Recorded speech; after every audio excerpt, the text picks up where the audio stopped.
La France est l'un des pays les plus complexes sur le plan administratif en Europe. Coûtant du temps toujours, de l'argent certainement, l'inflation normative pèserait près de 3% de notre PIB. De l'anxiété souvent aux entrepreneurs et chefs d'entreprise de notre pays.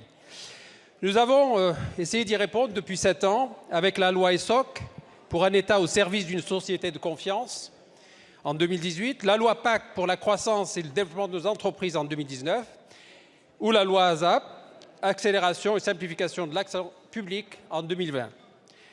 Mais force est de reconnaître que nous n'y sommes pas. Pire encore, nous entretenons, nous décideurs publics, nous législateurs, cette inflation normative.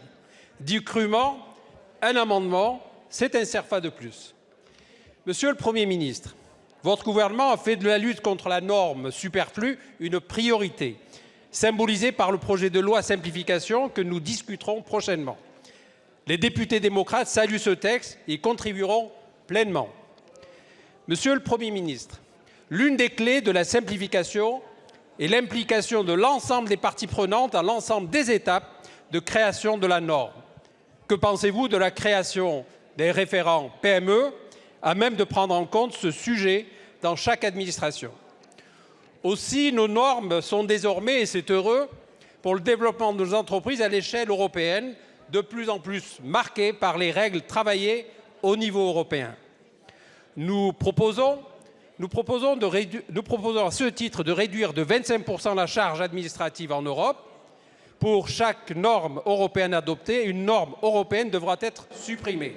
C'est dans ce sens que nous devons œuvrer, car face à cet enjeu, c'est un véritable choc de simplification que nous avons besoin. Merci, monsieur le député, monsieur le Premier ministre.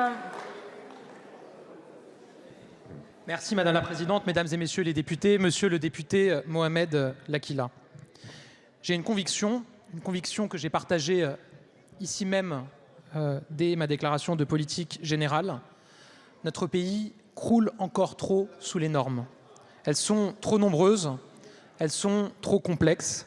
Je sais que vous partagez cette conviction, nous avons eu l'occasion d'en parler à de nombreuses reprises. Pour un patron de PME, c'est jusqu'à 8 heures consacrées chaque semaine aux démarches administratives, c'est une journée de travail entière. On parlait à l'instant des agriculteurs, on sait à quel point les agriculteurs malheureusement ont été conduits, réforme après réforme ces dernières décennies, à passer plus de temps parfois devant leur écran que dans leur champ.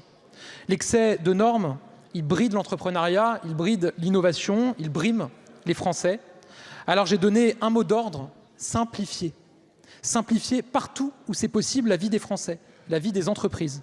Simplifier comme nous le faisons depuis 2017, à l'écoute des Français, à l'écoute des entrepreneurs, en répondant concrètement à leurs problèmes, en facilitant vraiment leurs démarches et en améliorant vraiment la vie. Pour y parvenir, j'ai demandé au ministre de l'Économie et des Finances, Bruno Le Maire, de bâtir un grand projet de loi de simplification. Nous sommes partis des demandes et des attentes des entrepreneurs.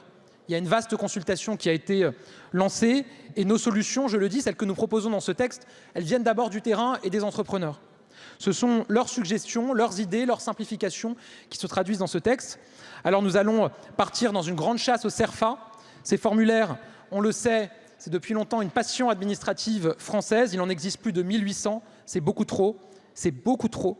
Aussi, j'ai chargé le ministre de mener la traque aux CERFA inutiles et de progressivement, dans les prochaines années, mettre fin à l'usage des CERFA.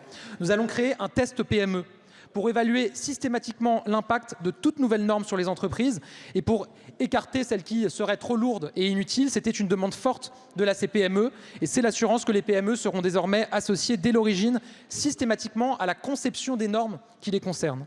Nous allons prendre des mesures pour mieux protéger les TPE-PME dans leurs relations avec les banques et les assureurs, parce que les entrepreneurs ne comprennent pas, et moi non plus, pourquoi ils ne peuvent pas bénéficier des mêmes offres comme particuliers et comme entreprises.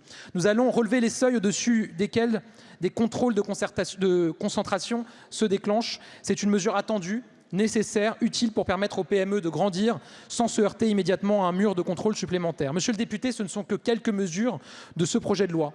nous pouvons améliorer ce projet de loi, nous pouvons l'enrichir, nous pouvons construire d'autres mesures et d'autres propositions. Je compte sur vous, dont je connais l'engagement, et plus largement sur l'ensemble de la représentation nationale pour nous faire des propositions. Je veux aussi le dire, et vous le soulignez, ce travail, on doit le mener au niveau européen. On y est résolu, et c'est une piste et c'est un axe qu'a rappelé le président de la République lors de son discours de la Sorbonne. Je vous remercie.